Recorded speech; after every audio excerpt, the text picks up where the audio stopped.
எல்லாருக்கும் வணக்கம். நான் பூர்ணிமா பாக்கியராஜ் பேசுகிறேன்.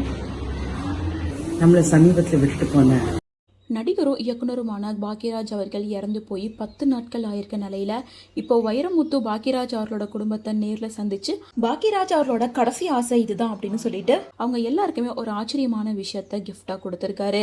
அதுதான் இப்போ சோஷியல் மீடியா முழுசும் வைரல் ஆயிட்டு இருக்கு. அதாவது பாக்யராஜ் அவர்கள் இறந்து போகிறதுக்கு 10 நாட்களுக்கு முன்னாடி, அதாவது 17/6/2026 அன்னைக்கு படிச்சா பிடிச்சிடலாம் அப்படின்ற ஒரு சுயசரிதை நூலை வைரமுத்து அவர்களுக்கு அனுப்பியிருக்காரு. இதுக்கு முன்னுரை மட்டும் எழுதி கொடுங்க அப்படின்னு கேட்டுக்கிட்டதால அதை அப்செப்ட் பண்ணிக்கிட்டு வைரமுத்து அவர்களும் எழுதி கொடுக்கறதா சம்மதம் சொல்லியிருக்காரு. ஸோ இந்த நிலையில கொடுத்து 10 நாளில் அவர் இறந்து போயிருக்காரு.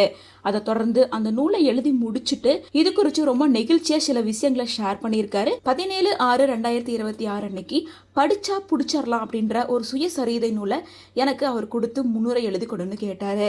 ஸோ பாசத்தோட பாக்யராஜ் அவர்கள் கேட்குறாரு அப்படின்னு கொஞ்சம் டைம் கேட்டுக்கிட்டேன். அவரும் சரின்னாரு. நான் 27/6/2026 அன்னைக்கு அவர் இறந்து போயிட்டாரு அப்படின்ற செய்தியை கேட்டு ரொம்பவே நிலக்கலைஞ்சு போயிட்டேன். அதுக்கப்புறமா அந்த நூலை படிக்க படிக்க அவர் பட்ட கஷ்டம், ரணம், அவமானம், வறுமை என வாட்டி எடுத்துருச்சு. ஒரு உணர்ச்சி உள்ள முன்னுரையை நான் எழுதி முடிச்சிட்டேன்.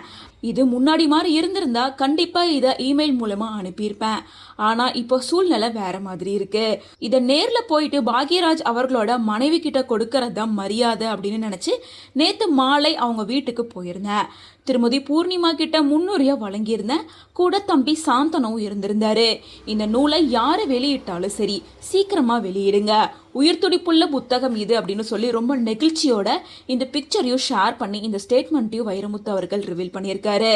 இதை பார்த்த ரசிகர்கள் பலருமே இறந்ததுக்கு அப்புறமா அவர் பட்ட கஷ்டங்கள், துயரங்கள் அப்படின்னு ஒரு புத்தகமா வெளியிட இருக்காங்க அப்படின்னு சொல்லிட்டு பலருமே ரொம்ப ஆர்வமா இருக்காங்க.